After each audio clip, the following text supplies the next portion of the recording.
Rebonjour les étudiants. Ça va depuis tout à l'heure? Ça va, madame, et vous, vous allez bien? Ça va, je vous remercie. Bien, alors nous allons passer au cours sur l'OP, l'odontologie pédiatrique.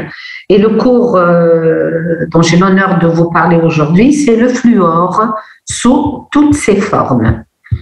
Moi j'aurais sincèrement voulu lui donner juste comme titre prévention de la carie par le fluor. Mais là, c'est un titre du programme national et on ne peut pas le modifier. Bien, alors nous allons voir, une seconde s'il vous plaît, parce que là, je suis sûre que tout le monde est gêné par la caméra, par la vidéo. Voilà. Alors, le fluor sous toutes ses formes. Nous allons parler de ce fameux fluor. Que peut-il nous apporter? Et également, est-ce qu'il n'y a pas des contre-indications? Est-ce qu'il ne peut pas être dangereux quand on l'administre à des doses importantes? Je vous donne déjà la réponse avant la fin du cours, c'est qu'il a énormément d'avantages, mais qu'il a également des inconvénients. Nous allons faire un rappel sur le plan que nous allons faire. Nous allons voir une introduction des généralités.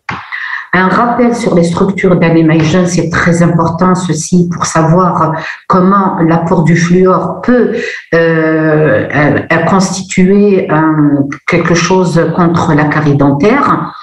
Nous allons voir le mode d'action du fluor dans la cavité buccale, parce que c'est vrai, nous mettons du fluor, mais comment agit-il dans la cavité buccale et comment agit-il notamment sur la structure de l'émail d'un enfant? Les modes d'application du fluor, nous allons voir qu'il y a deux méthodes d'administrer le fluor ou de l'appliquer. Le fluor par voie systémique, c'est-à-dire par l'apport par la voie générale, et également le fluor par la voie topique, c'est-à-dire externe, les voies externes à la cavité buccale. Nous allons voir ensuite les dangers du fluor, que nous appelons plus communément les fluoroses, et nous allons voir la fluorose dentaire et la fluorose osseuse, et nous terminerons par une conclusion. Bien, une bonne santé bucco-dentaire est conditionnée par un équilibre entre les dents et le milieu buccal auquel elles sont confrontées. En effet, à partir du moment où il y a un équilibre entre la santé bucco-dentaire, entre les dents et le milieu buccal dans lesquels elles sont plongées, quand il y a une harmonie, quand il y a une stabilité, en principe, il n'y a pas de problème au niveau de la dent. Mais il suffit qu'il y ait une déstabilisation, qu'il y ait un déséquilibre à l'intérieur de la cavité bucco-dentaire pour qu'il y ait un apport insuffisant d'ion calcium ou autre chose, et là ça pourrait entraîner le début d'une carie dentaire et même des problèmes gingivaux et parodontaux. Or, nous savons que d'une part, ce milieu buccal comporte des éléments potentiellement pathogènes qui sont essentiellement des micro-organismes de la flore buccale et les glucides alimentaires. Donc, nous avons des bactéries à l'intérieur de la cavité buccale. Nous en avons tous. Que ça soit un bébé, que ça soit un adulte, que ça soit un vieillard, nous avons tous des bactéries. Mais ces bactéries sont tellement noyées dans la salive qu'en général, on les appelle les germes saprophytes, c'est-à-dire que ça n'entraîne aucun dégât, aucun problème, aucune pathologie au niveau de la cavité buccale. Mais s'il y a un déséquilibre, ces bactéries vont se transformer. D'autre part, l'émail est minéralisé à 95% et de ce fait, il est vulnérable aux acides produits par le métabolisme des bactéries. Il y a des bactéries, il y a du sucre. Vous donnez quelque chose que la bactérie aime, il est tout à fait normal que s'il y a un déséquilibre, il va y avoir une dégradation de ces glucides par les bactéries qui se trouvent dans le milieu buccal.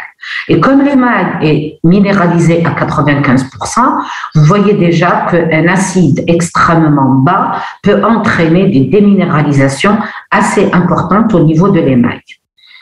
Donc, un déséquilibre entre ces deux éléments conduit à l'apparition inévitablement de lésions carieuses. C'est pourquoi les mesures de prévention et de prophylaxie doivent porter simultanément sur l'ensemble des paramètres en cause.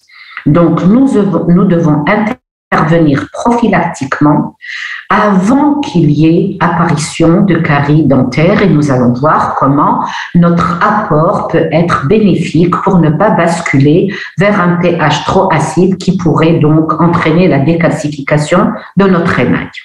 Le fluor demeure l'essentiel associé à la prophylaxie dentaire.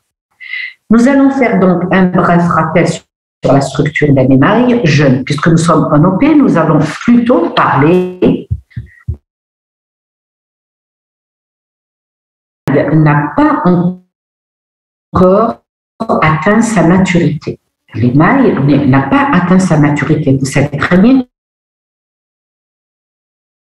qu'un émail de dent permet au moment de l'éruption et pendant plusieurs années encore, l'émail est un émail minéralisé. Il est minéralisé, mais pas autant minéralisé que la dent d'un adulte. Il n'a sa maturité, son degré de minéralisation définitive. Ce qui confère à l'émail une certaine porosité qui favorise la diffusion d'éléments exogènes au sein du tissu. Qu'est-ce que ça veut dire? L'émail est jeune, il est poreux. Il va favoriser la diffusion, c'est-à-dire la pénétration d'éléments externes, éléments exogènes, éléments externes au sein du tissu. À chaque baisse du pH, lorsque l'environnement dentaire devient acide, l'émail perd des ions. À chaque fois, regardez, ingestion de sucre, il y a des ions calciques qui sont perdus. À chaque fois que la salive régularise tout ça, que va-t-il se passer? Il va se passer une pénétration d'ions calciques à l'intérieur de l'émail. Et ainsi de suite. Regardez, dans le pH, il atteint son point le plus bas. Dès qu'il atteint le point le plus bas, les ions calciques vont sortir. Puis, la salive vient diluer tout ça et le pH devient basique. À partir du moment où le pH devient basique, les ions calciques vont pénétrer à l'intérieur de l'émail. Et ainsi de suite, et dans le temps, c'est ce qui va durer dans le temps. Et à la fin, c'est une bataille qui est gagnée soit par l'émail, soit par les bactéries.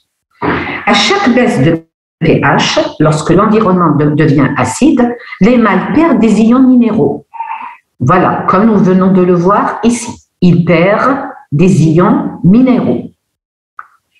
Mais lorsque le pH remonte, grâce au pouvoir tampon de la salive, les ions minéraux reprécipitent dans l'émail.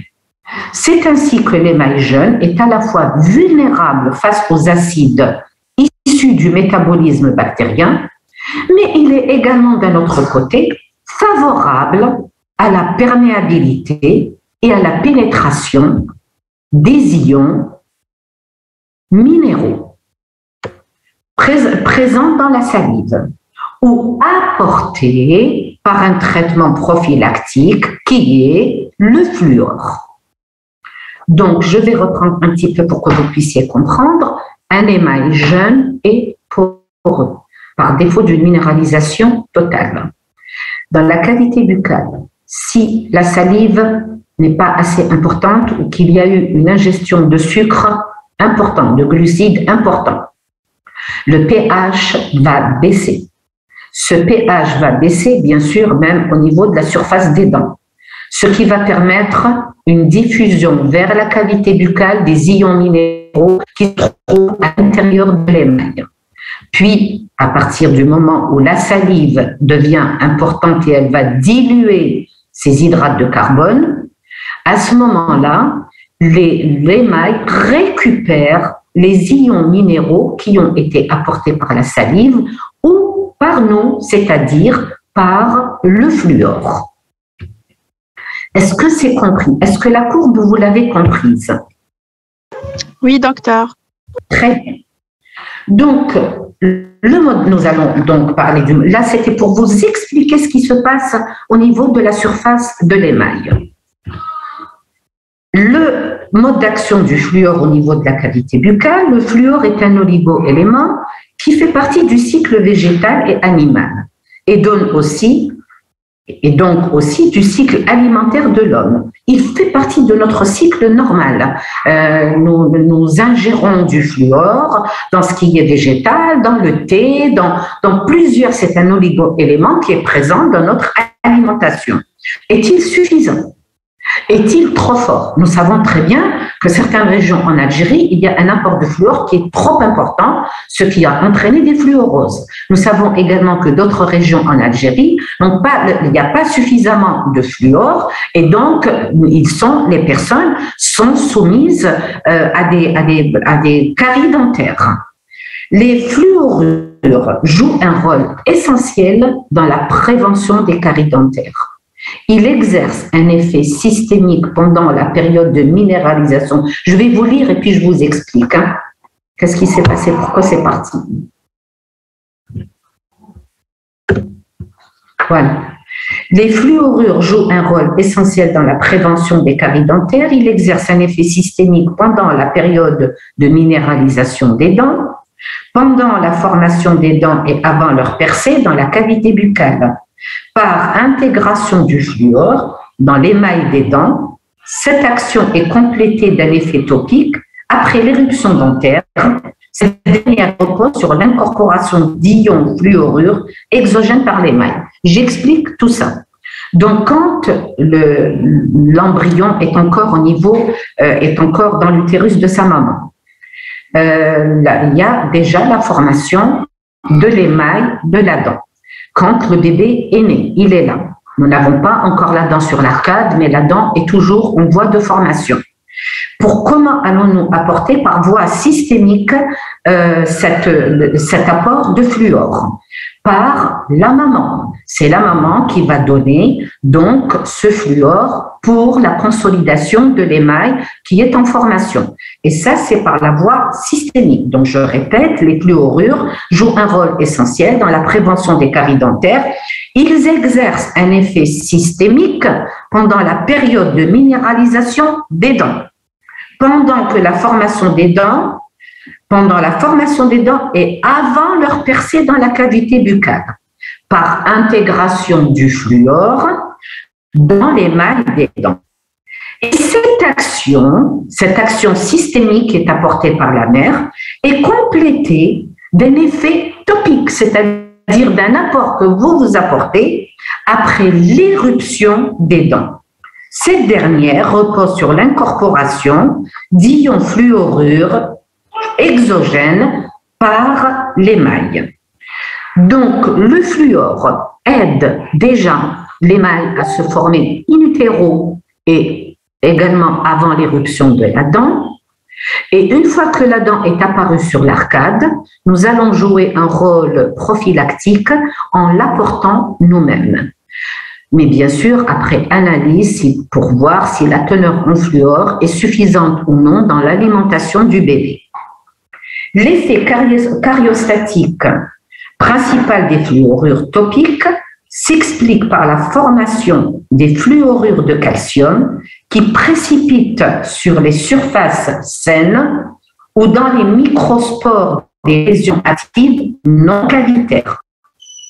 Quand la surface améllaire est exposée au fluor, les ions fluorures, voilà, comme l'explique encore ce tableau, les ions fluorures adhèrent à la surface de l'émail. On avait dit tout à l'heure que l'émail était un émail jeune, poreux, qu'il pouvait aussi bien perdre des ions quand le pH baissait, ou alors absorber au contraire, intégrer les ions de la précipitation de ces ions fluorures au niveau de l'émail quand vous les apportez ou quand la salive est suffisamment importante et joue le rôle de solution tampon, de pouvoir tampon à l'intérieur de la cavité buccale. Les effets du fluor sur la surface des dents sont de 3 types. Un effet bactériostatique sur les germes de la plaque dentaire. Les conséquences sont une inhibition de la prolifération bactérienne au niveau de la plaque dentaire et une inhibition de la formation des acides cariogènes. Donc, il est bactéricide sur les germes de la plaque dentaire. Il va les empêcher de se développer, il va même les détruire. Il y a inhibition de la formation des acides cariogènes et également il ne favorise pas la formation des acides cariogènes qui entraînent les caries dentaires. Une diminution du seuil de la solubilité de l'émail en milieu acide. Nous avons vu que l'émail subissait une dissolution en milieu acide. À partir du moment où il va perdre ses ions minéraux par l'ingestion de sucre et par le pH qui est très bas, là, il peut y avoir donc une entrée, une déminéralisation de l'émail et le début d'une carie. Donc, le fluor va diminuer ce seuil de solubilité en milieu acide.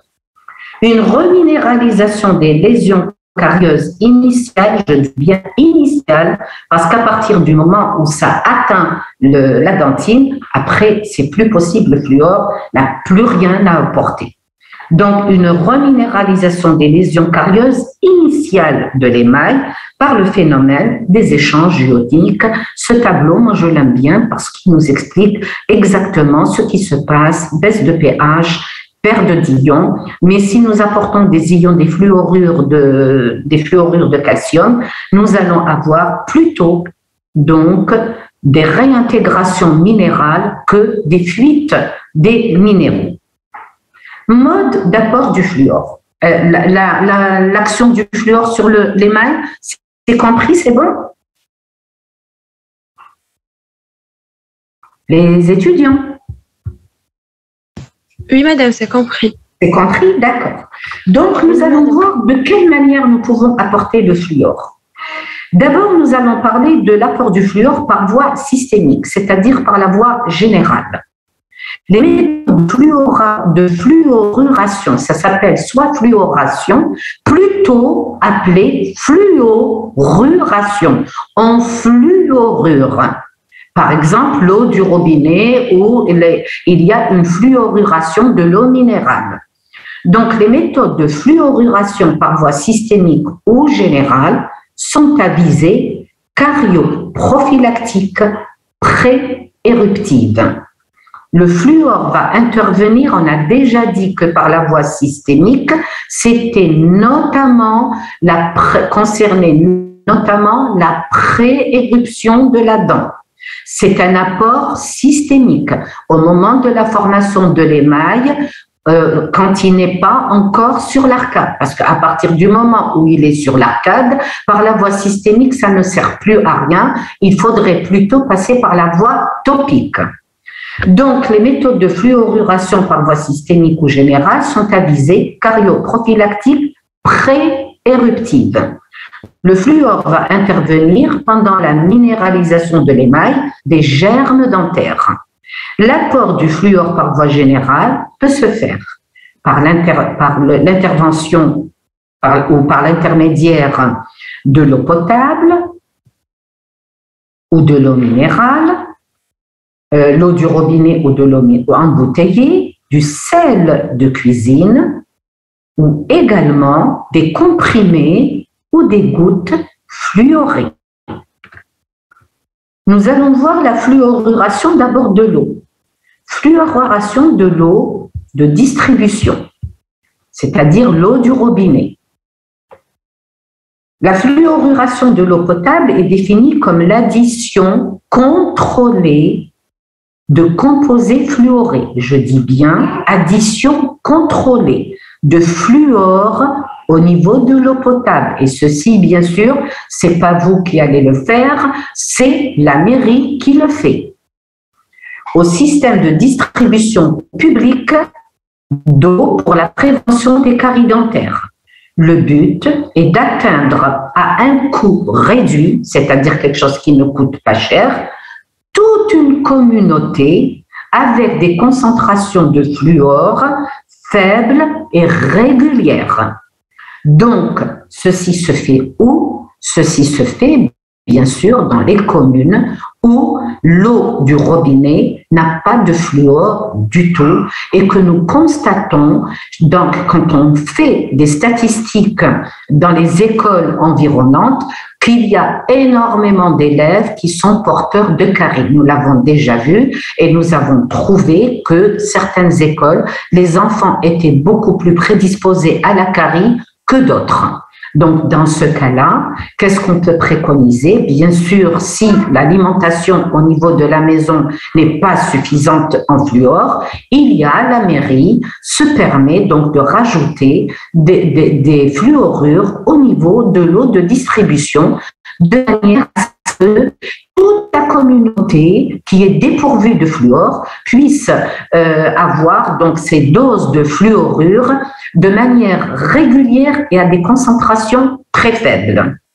Cette méthode qui a été largement utilisée aux USA, au Canada et un grand nombre de pays européens a sensiblement baissé en raison de l'application topique du fluor. Donc, ça a été énormément utilisé. Certains l'utilisent encore, certains l'utilisent, mais ça a énormément baissé. C'était utilisé aux USA, au Canada, dans les pays européens. Mais vu qu'il y a maintenant l'application topique et contrôlée donc du fluor, ils ont préféré abandonner ceci pour une application topique. La fluoruration des eaux embouteillées, c'est-à-dire de l'eau minérale. Certaines eaux embouteillées ou eaux minérales contiennent parfois des concentrations en fluor assez élevées. C'est pour ça qu'on vous recommande de lire la composition de l'eau minérale. Toutes les bouteilles que vous avez, vous essayez de lire leur composition. Il est conseillé de ne pas toujours consommer la même eau minérale. Il est conseillé de modifier la consommation de l'eau minérale. En cas de consommation habituelle d'eau embouteillée riche en fluor, il convient d'adapter les autres sources de fluor. Donc, si vous voyez que votre eau minérale, votre bouteille contient une certaine concentration en fluor, il faudra réadapter pour qu'il n'y ait pas un surdosage en fluor. Il faudra réadapter l'apport du fluor au niveau de l'alimentation. La fluoruration des sels de cuisine. Fluoruration des sels de cuisine.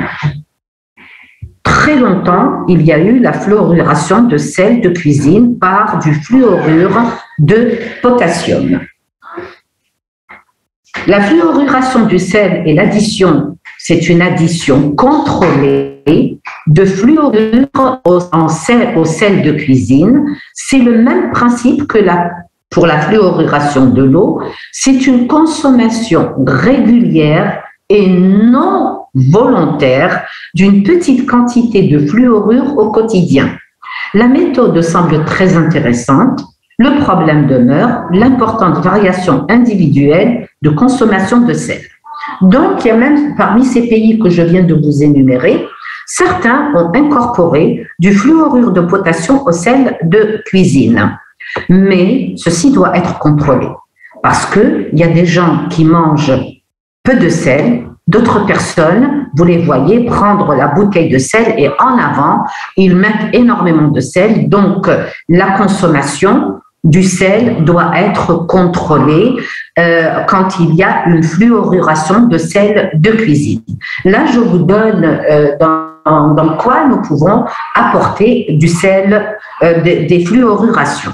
Donc, dans l'eau de distribution, dans l'eau minérale, et également l'eau minérale, on ne l'apporte pas, certaines eaux minérales en contiennent naturellement, et également dans le sel de cuisine.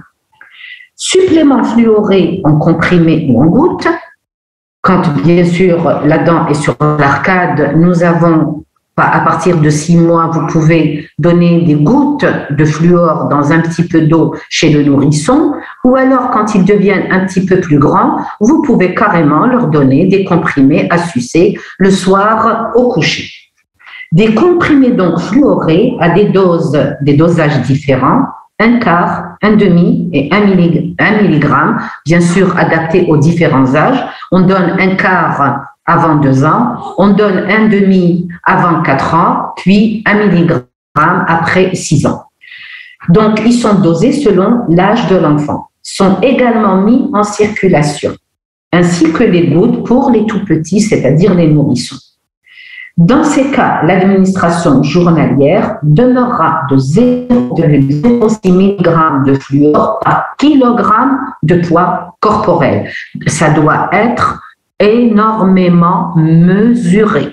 Ça doit être contrôlé. On ne donne pas du fluor à tort et à travers. L'apport du fluor journalière chez un jeune enfant est de 0,06 mg de fluor par kilogramme de poids corporel. Une remarque, toute méthode de supplémentation en fluor par voie générale ne doit être envisagée que dans les régions où la confirmation de la teneur en fluor dans l'eau est inférieure à 0,55 mg de fluor par litre d'eau. Donc, je répète bien, on ne rajoute par voie systémique, c'est-à-dire par la voie générale, on n'apporte pas de fluor par la voie générale que si on s'assure que les eaux de distribution ou l'eau minérale ou les apports au quotidien est inférieur à 0,5 mg de fluor par litre d'eau. Sinon, on n'en rajoute pas. Il ne faut pas avoir en excès. Là, c'était l'apport du fluor par la voie systémique.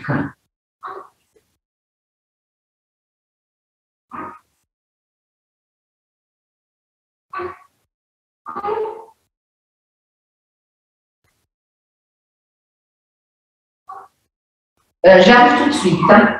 Du fluor par voie générale ou systémique.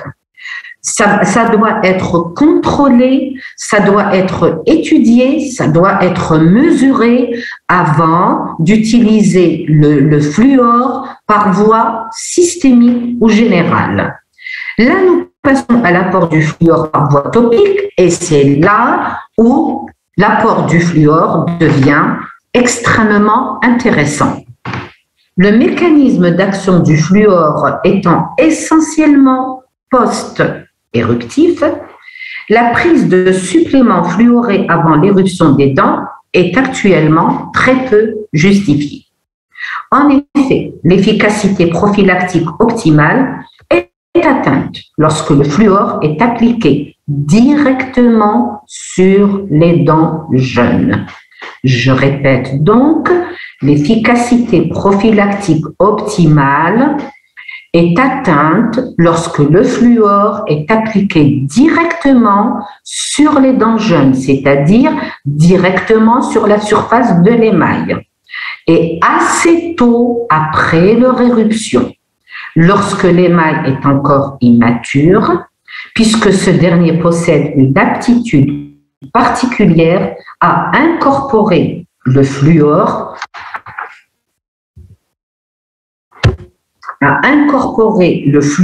qui ralentira ultérieurement, mais ne disparaîtra pas complètement. Donc, l'apport du fluor par voie topique ou externe exogène devient très intéressante parce que la surface de l'émail jeune étant poreuse, le fluor apporté à la surface de l'émail va jouer un rôle prophylactique extrêmement efficace. Le fluor ayant un effet particulièrement préventif sur les caries lorsqu'il est en contact direct, l'incorporation du fluor par voie topique peut se faire de plusieurs manières. Soit par les dentifrices fluorés, nous verrons ensuite le reste, soit par les gels fluorés, les vernis fluorés, les bains de bouche fluorés et certains chewing-gums. Donc, je répète encore, vu que c'est la surface de l'émail que tout se joue. Le fait qu'il y ait un pH qui devient acide, qu'il y ait ingestion d'hydrates de carbone, et les enfants sont de grands consommateurs d'hydrates de carbone.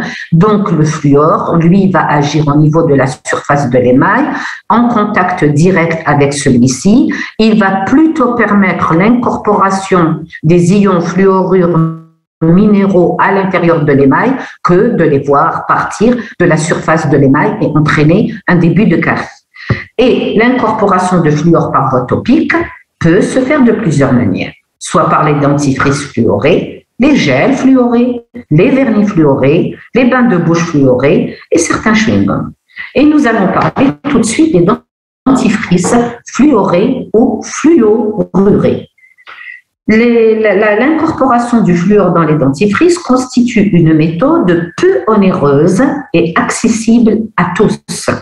L'utilisation des dentifrices fluorurés permet de réduire de 15 à 30% la fréquence carieuse.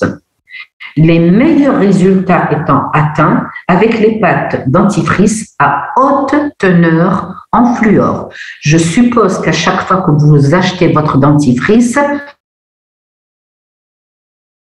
vous examinez. Donc, essayez de voir s'il contient du fluor. Pour vous, vous avez, votre émail s'est constitué, mais quand vous avez des enfants dans votre entourage ou des adolescents, essayez de vérifier que le dentifrice qu'ils sont en train d'utiliser contient des fluorures. Les fluorures utilisées sont les fluorures de sodium ou le monofluorophosphate de sodium ou la combinaison des deux. Il existe des pâtes dentifrices à basse teneur en fluor, en dessous de 150 mg par 100 g, qui sont en vente libre au niveau de toutes les surfaces, et les pâtes dentifrices à haute teneur en fluor, au-dessus de 150 mg par 100 g, qui ne peuvent être vendues qu'en pharmacie. La teneur en fluor doit être mentionnée sur le conditionnement de toutes les pâtes dentifrices fluorurées. Donc, à vous de choisir le dentifrice qui convient à l'enfant, à l'adolescent ou même à vous, jeune adulte. Vous savez donc qu'il existe des pâtes dentifrices, maintenant vous le savez, qu'il existe des pâtes dentifrices à basse teneur en fluor, c'est-à-dire qu'ils contiennent 150 mg par 100 g de quantité de dentifrice et qui sont en vente libre partout. Mais vous avez ceux qui sont à haute teneur en fluor, qui contiennent plus de 150 mg par 100 g de dentifrice et qui ne peuvent être vendus qu'en pharmacie. Pour quelle raison? Parce que vous ne devez pas surdoser. Là, nous parlons d'un jeune enfant. Le jeune enfant, vous lui donnez donc du dentifrice fluoruré pour le brossage de ses dents. Un enfant de 2 ans, un enfant de 3 ans ne sait pas se brosser les dents. Qu'est-ce qu'il va faire? Vous allez lui demander de se rincer. Bien sûr, à la surface, au contraire, c'est bon d'apporter du fluor. Mais si cet enfant ingère cette pâte dentifrice, s'il ne se lave pas correctement la bouche, il va ingérer du fluor à forte teneur et ceci risque d'entraîner des réactions néfastes sur le squelette de notre jeune enfant. Donc, ce dentifrice doit être contrôlé. Est-ce que l'enfant n'a pas suffisamment d'apport de fluor dans son alimentation et de l'eau qu'il est en train d'absorber à ce moment-là et qu'il est surtout sujet à l'apparition de caries, notamment si toute la famille porte des caries dentaires précoces. À ce moment-là, vous lui préconisez des dentifrices qu'il doit acheter chez le pharmacien à haute teneur en fluor, en recommandant aux parents que leur enfant se reste correctement la bouche.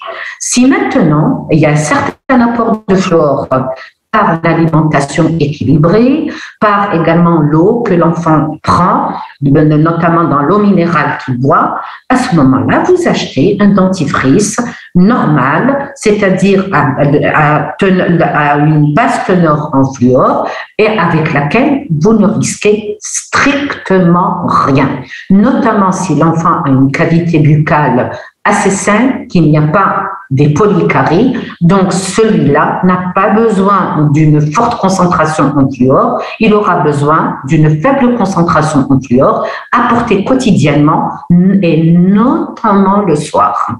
Notamment le soir, vous recommandez à ce jeune enfant de se brosser, de garder pendant 1 à 2 minutes le dentifrice à l'intérieur de sa cavité buccale, de manière à ce qu'il puisse le garder sur les surfaces de l'émail, puis vous lui recommandez de se rincer correctement et qu'il ne prenne plus rien après, qu'il aille directement au lit. C'est une action extrêmement efficace, prophylactique pour notre émail. Vous avez ensuite les gels fluorés. Alors, les gels fluorés, le principe actif de ces gels est le monofluorophosphate de sodium ou fluorure de sodium. On retrouve constamment le fluorure de sodium. Il y a soit le fluorure de sodium, soit le fluorure de calcium. L'application sous forme de gel est indiquée. Dans quel cas nous indiquons le fluorure sous forme de gel? Dans la prophylaxie des caries chez les personnes prédisposées, et notamment chez les enfants, où il est recommandé de procéder à une application de gel fluoré à l'aide d'une gouttière. Je vais vous montrer toute la procédure, à l'aide d'une gouttière pendant 4 minutes, 2 fois par an. Vous voyez que ça ne demande pas beaucoup de temps. 4 minutes, 2 fois par an. Donc, moyen préventif chez les personnes prédisposées et notamment chez les enfants, où il est donc recommandé de procéder à une application de ce gel 2 fois par an et je vais vous montrer toute la procédure. Dans quel cas il est aussi indiqué? Dans le cas d'hypocyalie, dans quel cas il y a des hypocyalies? Dans le cas où certains prennent certains médicaments, c'est-à-dire dû à une baisse du flux salivaire. Ceux qui prennent des antidépresseurs, des neuroleptiques, des bêta-bloquants, des antihypertenseurs ou à une xérostomie, c'est une absence totale de salive provoquée par une irradiation cervico-faciale, notamment dans les cas de traitement d'un cancer de la sphère ORL. Donc, ce fluor sous forme de gel, il est indiqué dans les cas d'hypocyalie, c'est-à-dire diminution du fer, notamment chez certaines personnes qui prennent certains médicaments type antidépresseurs, neuroleptiques, bêta-bloquants, antihypertenseurs, ou quand il y a une xérostomie, c'est-à-dire absence totale de salive, et cette absence totale est notamment provoquée chez les personnes qui ont subi une irradiation. Donc, il y a sécheresse totale des glandes salivaires qui produisent de la salive. Dans la prophylaxie en post-radiothérapie, une application quotidienne de gel fluoré supportée par une gouttière pendant 5 minutes est préconisée. On n'est plus dans l'application de 2 fois par an chez ceux qui subissent des irradiations. On est dans une application quotidienne. 1 fois tous les jours pendant 5 minutes pour apporter ce fluor qui est parce qu'il n'est ni apporté par la salive, ni les bactéries sont dissoutes dans... Jusqu'à l'apport de fluor pour les personnes qui ont subi des irradiations. Très bien, très bien. L'apport quotidien. Et là, je n'ai pas donné le type d'application.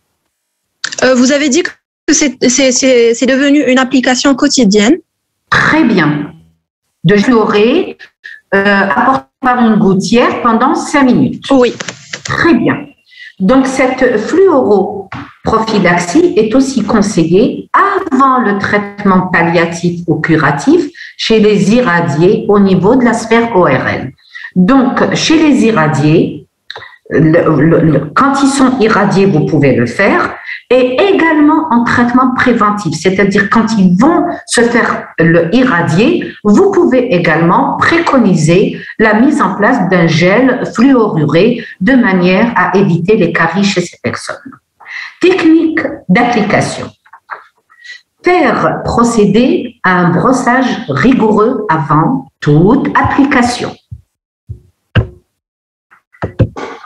Placer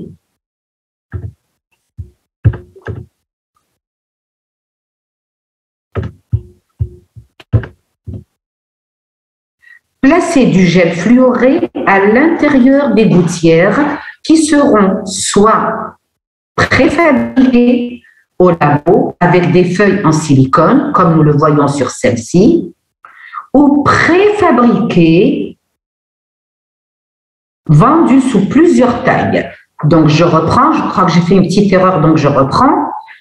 Il faudra placer donc du gel fluoré dans les gouttières qui seront préparées et non préfabriquées au laboratoire avec des feuilles en silicone thermoformées. Qu'est-ce que ça veut dire? C'est une feuille, voilà, une feuille de ce silicone que je mets sur le modèle. Il faudra prendre une empreinte. Je mets sur le modèle, je place dans un appareil, j'abaisse le couvercle de l'appareil, ça chauffe, ça coupe et je me retrouve avec une gouttière qui est préparée au laboratoire. Celle-ci, elle est faite sur mesure, sur un modèle en plâtre. Ou alors, j'ai également des gouttières préfabriquées de différentes tailles. Regardez, toutes les tailles que je peux utiliser, donc différentes tailles. La quantité de fluor doit être aussi minime que possible et déterminée en fonction de l'âge et du poids du patient. On utilise de 5 à 10 millilitres, pas plus. Cette quantité devra juste recouvrir les dents. Pour juste recouvrir les dents, qu'est-ce qu'on doit faire?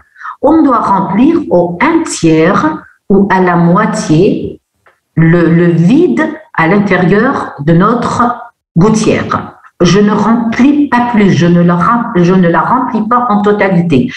Je la remplis à la moitié ou au 1/3, pas plus, de manière à ce que lorsque je l'applique, vous voyez, voilà, je la remplis au 1/3 ou à la moitié.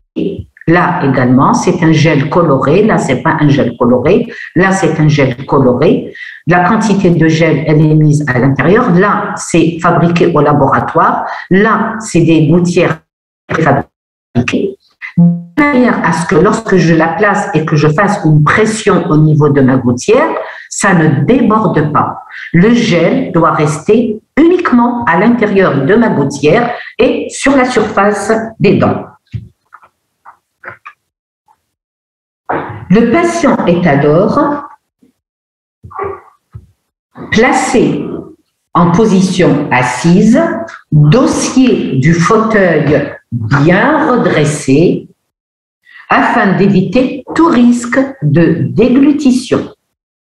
Les gouttières recouvrent entièrement les arcades. Une aspiration salivaire est de règle. Vous placez une pompe à salive. Vous la voyez là. Une aspiration salivaire de manière à ce que l'enfant ne salive pas trop et qu'il y ait un mélange de salive avec notre gel. Donc, vous faites une aspiration salivaire à l'aide d'une pompe à salive. On demande au patient de mordre légèrement sur les gouttières qui seront laissées en place pendant 4 minutes. Après 4 minutes, vous voyez comment on les place.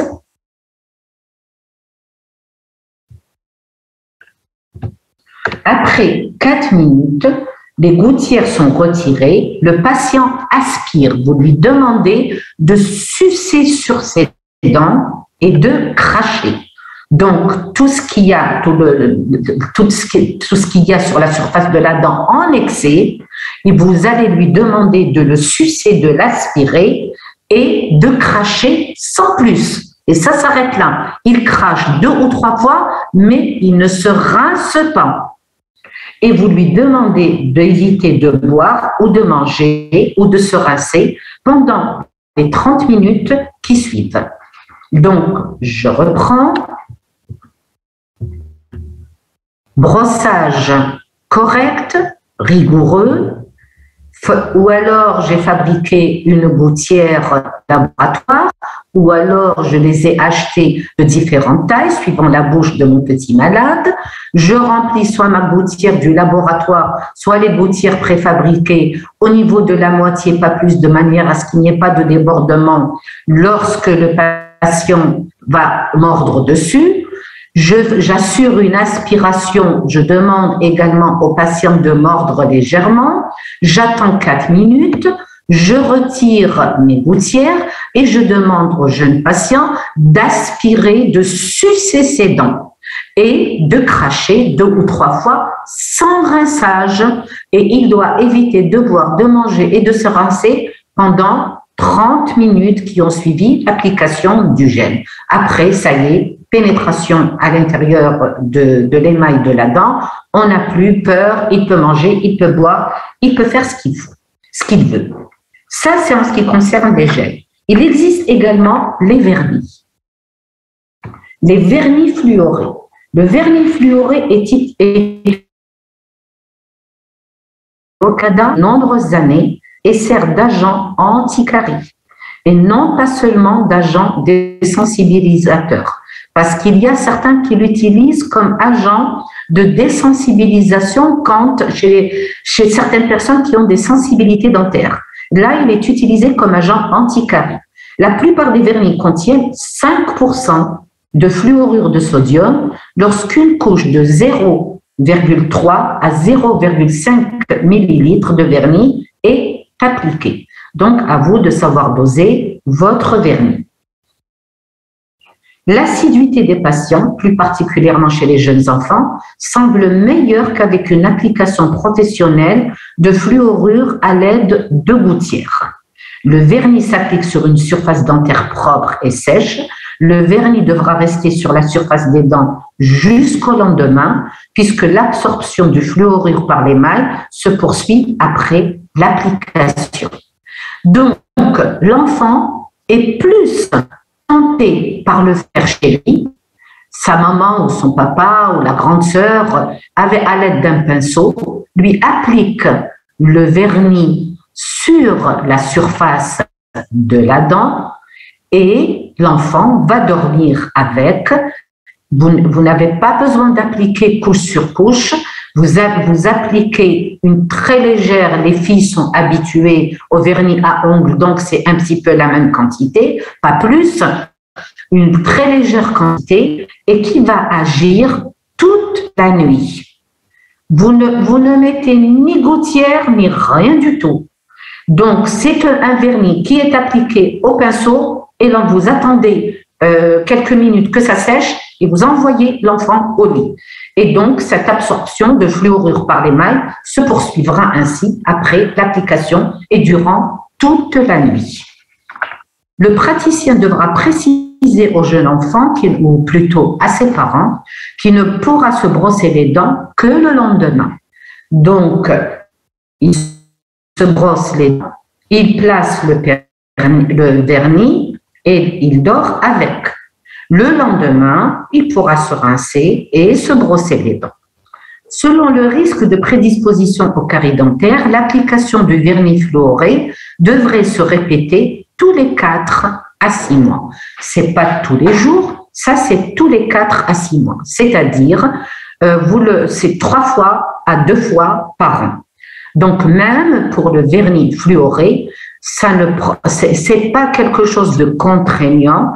On achète du vernis fluoré, on l'applique sur la surface le soir avant que l'enfant dorme, on le laisse, le lendemain, il se brosse les dents et cette application peut être renouvelée soit 2 fois par an, soit pour le vernis, on peut le renouveler 3 fois par an.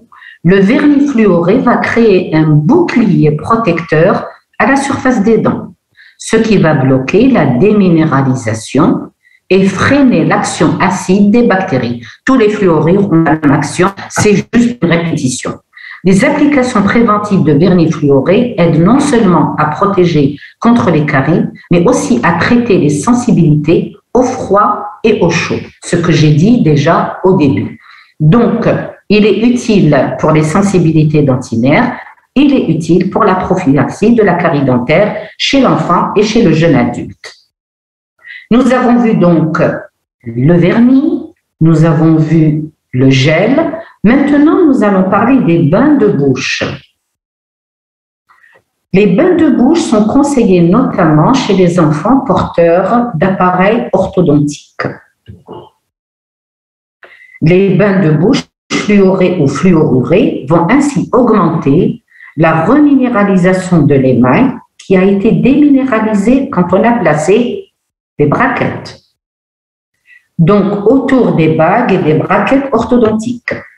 Il existe différents protocoles d'utilisation des bains de bouche fluorés, qui peuvent être administrés sous forme de dosage faible, en application fréquente, 1 à 2 fois par jour, c'est-à-dire qu'ils se gargarisent avec du gel fluoré, ou, pardon, pas du gel, des fluors avec le bain de bouche, ou de dosage fort 1 fois par semaine ou 2 fois par mois.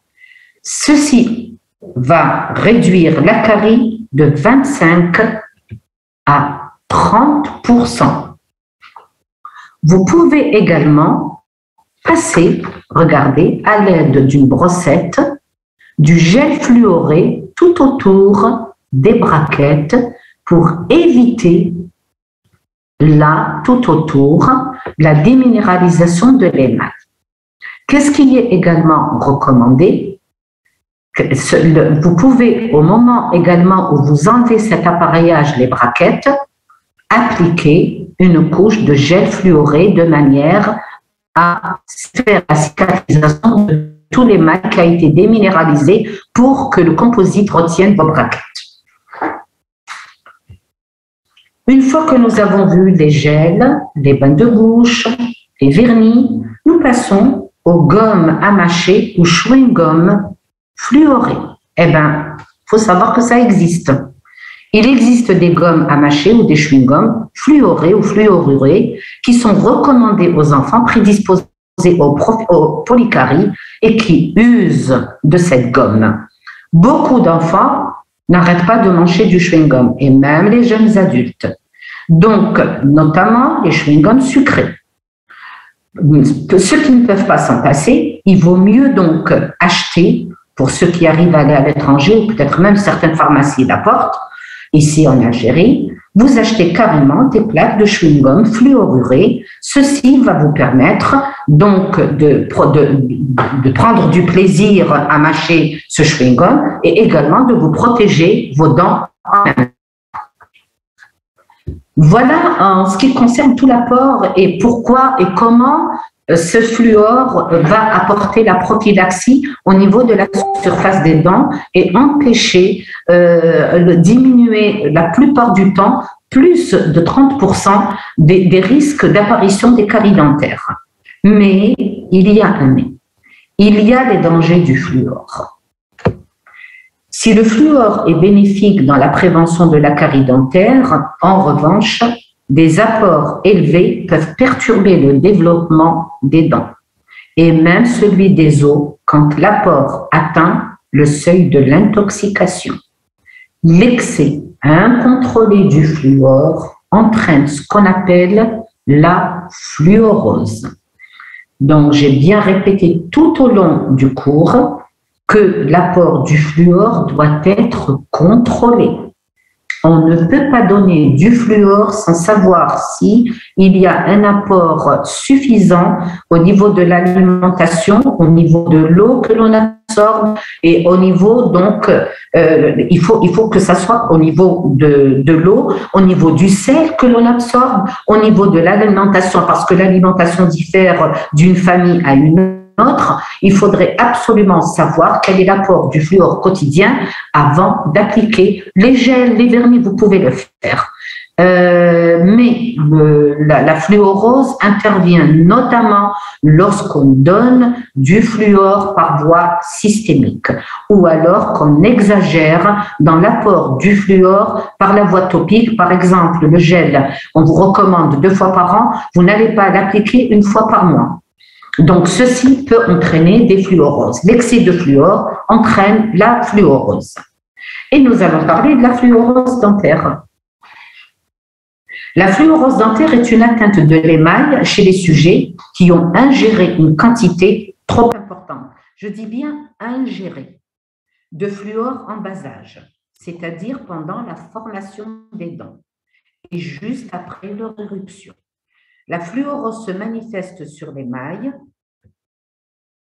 par des taches blanches opaques jusqu'à des taches brunes qui donnent un aspect marbré à la dent. Les cas les plus affectés pourront présenter un défaut de forme au niveau de l'émail. Regardez. Regardez ces taches blanches, signe d'une fluorose.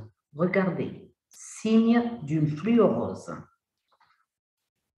C'est pourquoi on recommande aux parents de bien superviser leurs enfants jusqu'à l'âge de 6 ans et de s'assurer qu'ils n'avalent pas le dentifrice. Les parents devraient brosser les dents chez les enfants de moins de 3 ans.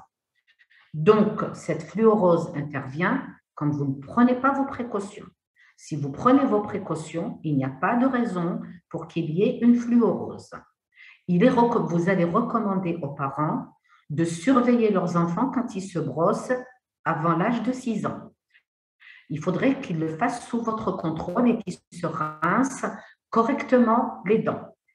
Quand il a moins de 3 ans, c'est à vous de le faire, le brossage et le rinçage sous votre surveillance, jusqu'à ce qu'il crache tout ce qu'il a à l'intérieur de la cavité buccale, qu'il n'avale pas l'excès de fluor qu'il a au niveau de sa cavité buccale. Si maintenant le fluor a été absorbé en excès, que va-t-il se passer? Il va y avoir une fluorose et nous allons avoir différents stades. Le premier stade, c'est le stade de taches blanches. Les 4 stades de la fluorose dentaire donc, commencent par les taches blanches. Nous avons ensuite le stade 2 de la fluorose, les taches jaunes. Ensuite, regardez toutes les taches que nous avons. La troisième, ce sont les taches brunes.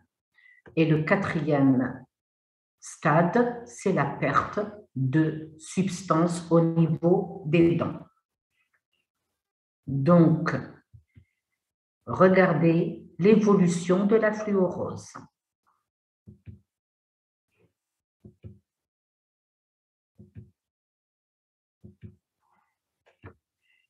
La fluo est là, donc vous voyez que l'enfant risque de perdre ses dents. Et si il y a eu un excès extrêmement important, ce qui ne peut pas arriver quand il a avalé par voie systémique ou autre chose. Ceci arrive dans certaines régions où il y a par exemple une région en Inde où il y a des minerais qui sont constamment en train de se consumer. Et parmi ces minerais, il y a un dégagement de fluor extrêmement important. Ce sont ces personnes-là qui ont ces types de fluorose osseuse. Soyez sans crainte, ça ne se passe pas chez nous. Les apports trop élevés en fluor, notamment par voie systémique et même ceux qui ont fait ça par inhalation, peuvent avoir des conséquences fâcheuses sur les os du squelette. En effet, une intoxication au fluor peut entraîner des malformations osseuses assez graves à l'origine d'un risque élevé de fracture osseuse. Donc, si le fluor est sous contrôle, il n'y a pas lieu d'avoir peur. Si maintenant, dans certaines régions sur Terre, pas chez nous, il y a soit des eaux extrêmement fluorées, soit des minerais en consommation qui dégagent des odeurs de fluor qui sont absorbées des gens vivent tout autour. Vous voyez donc d'ailleurs que les images de ces personnes, il ne s'agit pas des régions que nous connaissons. Vous allez avoir des fluoroses osseuses qui peuvent entraîner la fracture jusqu'à la fracture de la colonne vertébrale. Mais c'est surtout les fluoroses dentaires, nous, qui nous intéressent. Le fluor doit être appliqué sous forme régulière, surveillée, contrôlée, de manière à ne pas aboutir aux fluoroses osseuses. Pour cela, il y a des recommandations. Donc, c'est un tableau que je vous enverrai par la suite, mais les recommandations pour une administration raisonnée du fluor. Le fluor est un bon allié pour la santé bucco-dentaire et la prévention des caries, mais son utilisation de manière inconsidérée et excessive peut être à l'origine de l'effet inverse. Les recommandations suivantes limitent le risque d'excès en fluor. Si vous suivez correctement les recommandations que je vais vous donner, il n'y a pas de raison pour que vous aboutissiez, vous allez avoir un effet beaucoup plus positif que d'arriver à ces histoires de fluorose. La prescription systématique du fluor par voie orale, c'est-à-dire les gouttes ou les comprimés, dès la naissance, n'est plus recommandée. Et surtout pas avant l'âge de 6 mois. Il apparaît en effet que le fluor a une efficacité supérieure lorsqu'il est administré après l'éruption dentaire. Vous pouvez encore administrer par la voie systémique. Après 6 mois, je le répète, après 6 mois, dans le cas où c'est une affaire héréditaire, c'est-à-dire génétique, où toute la famille, les grands frères et les grandes sœurs sont tous atteints par des polycaries chez toute la famille. Dans ce cas-là, pour prévenir chez le jeune enfant, avant qu'il y ait apparition de caries, vous pouvez très bien utiliser par la voie systémique. Je dis bien, c'est le seul cas où vous pouvez le faire. Sinon, abstenez-vous de l'administrer par voie systémique, attendez que les dents soient sur leur cadre pour commencer à l'appliquer par la voie topique. À partir de l'âge de 6 mois, la prescription de fluor doit se faire au cas par cas, comme je viens de vous le dire, selon le risque de carie de chaque enfant, et notamment du milieu dans lequel il évolue. Donc, vous contrôlez la famille, vous contrôlez les jeunes frères et sœurs, la famille dans laquelle il évolue. En effet, on sait que 20 à 30% des enfants présentent 80% des caries. Ce sont ces enfants qu'il faut identifier.